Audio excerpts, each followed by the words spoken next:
If you have ever wondered how to make this seamless tights for your dresses and your skirts, then this video is for you. Hi soulmates, my name is Tekla Ezubu, and in today's tutorial I will be teaching you how to make a padded tight for your dresses and your skirts. So if this sounds like something that you like to learn, go ahead now, like this video, subscribe to this channel, and also remember to turn on your notification bell so that you, my precious one, will be the very first person to know any day I upload a new. These are the materials that you'll be needing to achieve this. So first I have my lycra fabric. You can see that it is quite stretchy. So you need a stretchy material. And then I have my lining as well and my hairstay. Some people call it cloth gum. And then I have this foam. I got this foam from the people that are selling foam, maybe bed kind of, and it is about half inch, and you can just go there and tell them that you want a 1 inch foam. They actually call it a 1 inch foam, but it's actually half inch. So first things first, let's draft the tights. Now my waist to my hip is 10 inches and the full length I'll be using for this tight is 20 inches, right? So that is what you can see me marking. If you would like yours to be longer, that is good for you. But for me, the length of my tight is 20 inches. Now, this is my hip line and my full length. Kindly note that this full length is also my knee line. Now, the hip I'm working with is 43 and I'm adding extra 2 inches to it to make it 45. 45 divided by 4 is 11.25. Now, because our foam is half inch, that means that if I join half inch front and back is 1, then on both sides of the hip is 2. That is why I added extra 2, right? Then on my hip line, I'm going to come up by 2 inches just to get my upper hip. This is totally optional, but I like connecting my lines to that particular place. Then my round hip is 11.25. I'm just going to go ahead to mark that on my hip line.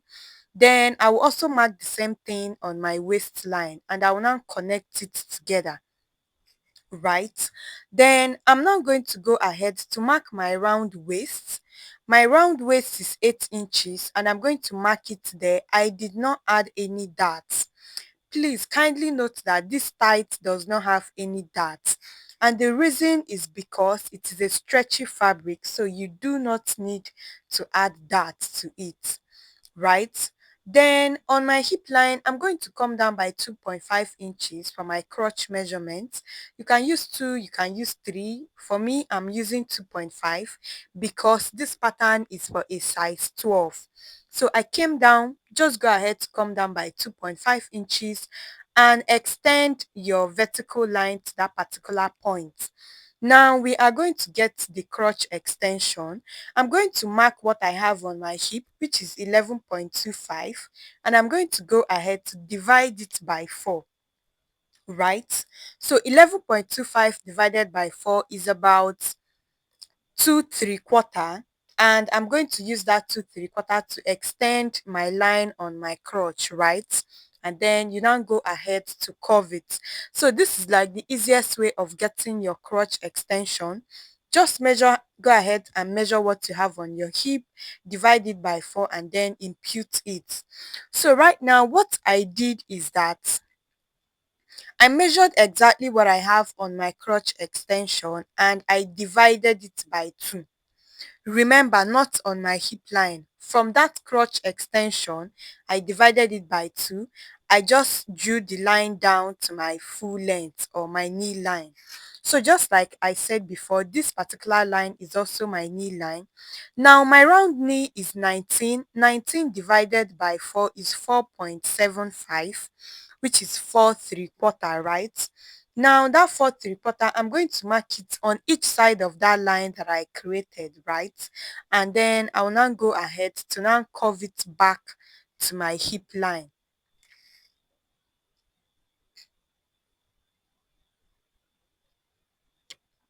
Kindly remember that I did not divide my round knee by 2. Divide your round knee by 4 and then measure what you have on each side of the line that you extended down. So I'm just going to remove about half of an inch from my waist, just so that my band will sit well. This is totally optional. You can skip it if you want. If this is your first time coming to this channel, go ahead now, like this video, subscribe to this channel, and also remember to turn on your notification bell so that you will always know when we have a new tutorial up. There's no way you will know that I've uploaded a new video if you don't turn your bell notification. It's showing right now on your screen. Just turn everything on so that you know when we have a new tutorial. Now for my back pattern, that same 3/4 of an inch that I extended my front with, I also used it to extend my back crotch. Then I now came up by 2 inches from my line, and I now went out by 2 inches as well. Come up by 2 inches and also go out by 2 inches. And then I connected it to the tip of my waistline on the side. Now I'm going to go ahead to use my curved ruler to connect this all the way to the back crotch. Remember that we are working on the back pattern right now, right? Then on the hemline, I'm going to measure 2 inches, right? And I'll just connect it to my crotch. So this is a very easy short pattern. If you would notice, it's not complicated and it's easy to understand. So if there's any part that you missed, just go back and rewatch that and be up to speed with us. Now, because this is a female trouser, I would love to contour it a little. So on the side of my back, I'm going to come out by 1 inch, and I will just go ahead to reconnect it to my upper hip, right? So on the side of your pattern, just go ahead to come out by 1 and reconnect it to your upper hip. Now that we've come out by 1, it means that we've automatically added extra 1 inches to our back waist. So let's remove it. So from that initial line that I have, I'm just going to measure that 1 inch, and then I will now reconnect it to the side, right? So it's just that same 1 inch that we added that we are minusing. So I just minused it from the center, and then I will now go ahead to reconnect it back to my crotch line, right? It's that simple and it's that easy. And by doing this thing alone, your back pattern is ready. Your front and the back pattern is ready. Now, let's say for example that you're not using a stretchy fabric and you would actually love to add zip to your tights. This is how you are going to do it. So just go ahead, mark the length of your zip. What I marked there is about 8 inches, and then measure the width that you want for your zip. In this case, I added 2 inches, and then I connected it just the way you can see me marking right now, and I'm going to connect it as a box. Now, the reason why I'm doing this is in case you want to add zipper to your own. Let's say your fabric is not stretching.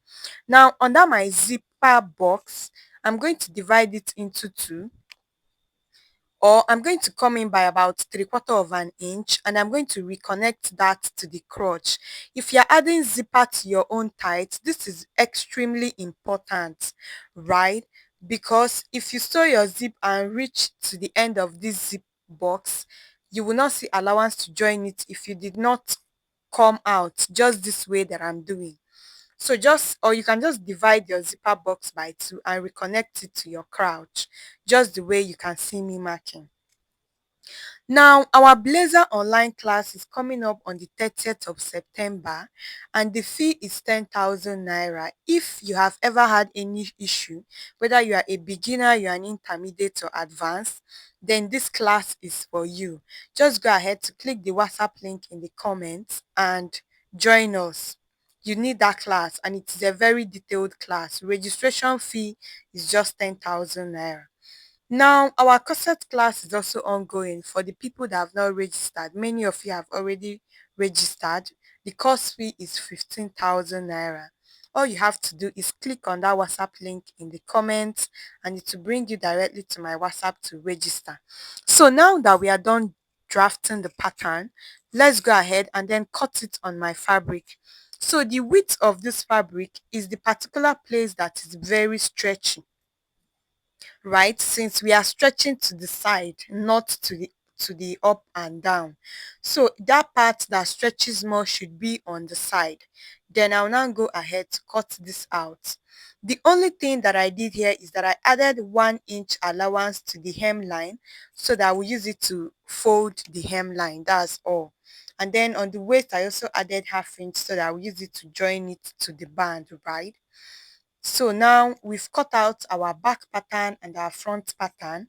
Then I'm just going to go ahead to show you exactly how that looks. You can see how the back is, and then you can see how the front is as well. So this is what we are going to use to be making our tights, right? So now let's ride on. If you have not liked this video, go ahead to like it now. We also have so many tutorials on the channel that you can check out. I have so many tutorials on bustier, corsets, blazers, trousers, everything. Just check out other tutorials that we have on the channel. Now, in order to draft my hip foam, I'm going to come up by 2 inches from the full length of my tights. You definitely don't want the foam to be on the full length of your tights. Then personally for me, I don't like my foam starting on the waistline. So I'm just going to come down by about 1.5 inches or 1/4 of an inch. Then from my hip line, you can see that straight line there. Remember that we connected our hip line all the way up to the waist. Go ahead to divide what you have there by 2 and just use that as the mid part of your front foam. So from that your straight hip line, just divide it by 2 and then get a very nice curve that will now form your front hip. Just go ahead, divide it by 2 and you're good to go. Just give this a good curve. Make sure that on the tip, which is the up and the down, is not too curved. Like it's better that it's even point than for it to be curved, right? So after curving mine, this is what I have. You can see the down, you can see the center front, the side front, and then the up. Then another thing that I would like you to note is how I labeled this thing before cutting it out. Please do not forget to label yours. If not, you are going to get confused when you are actually cutting it on the foam. So right now, let's go ahead to cut out our back foam for the back. This is actually a very easy tutorial. Now, that same 2 inches that I did come up with on the front, just go ahead to also come up by 2 inches on the back as well.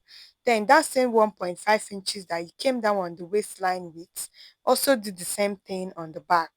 Then I went ahead to extend my crotch line because this is going to serve as a guide. And then I also noted my hip line and I'm just going to draw it out. If you are very good with freehand, you might not necessarily need this, but just for the purpose of this tutorial, I'm going to show you why I drew out that line. Now you are going to go ahead to get your back foam and you are trying to make a P shape.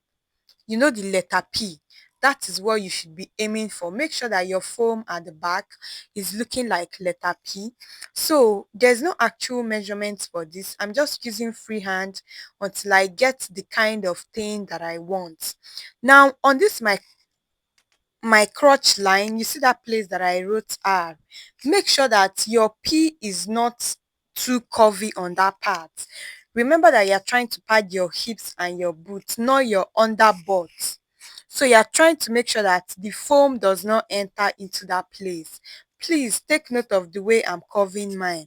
Make sure that under your butt, you don't have foam too curvy into that place so that the foam does not enter that part.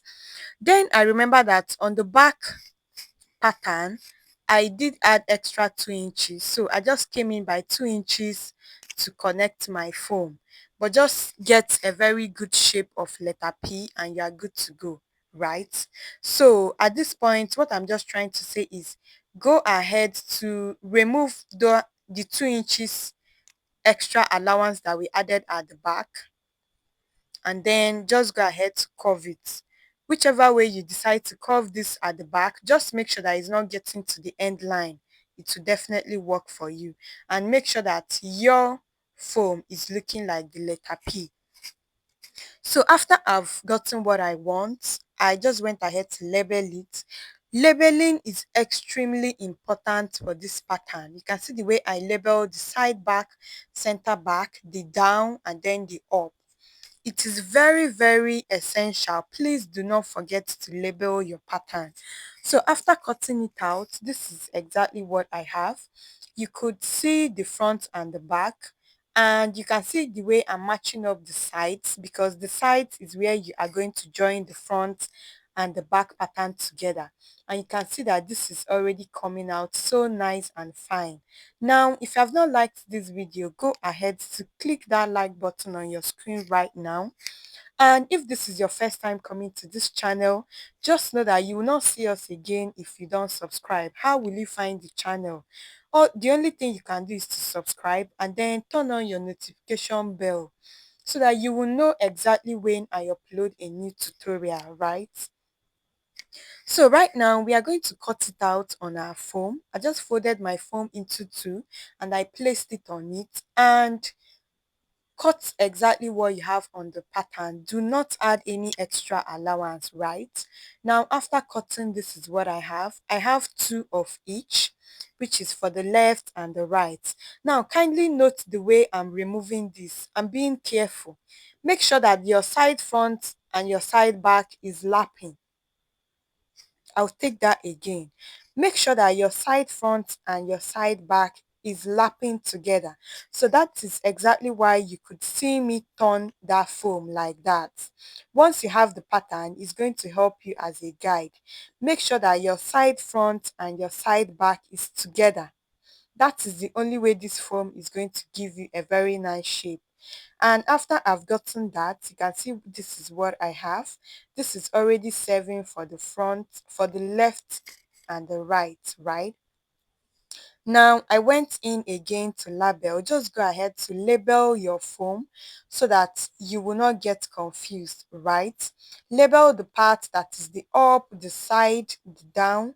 Label everything. So you can see the way I'm just using my marker to make sure that every single thing is in place, right? So one thing I would love you to note is that any part that is marked the side is the part that you're going to join together. So the other sides are going to be like the outer part, right? Then I'm now going to go ahead to shade the part that I'm going to actually cut out, like to shred. You know that if you add it exactly like this, the lines are actually going to be so prominent on your skirt.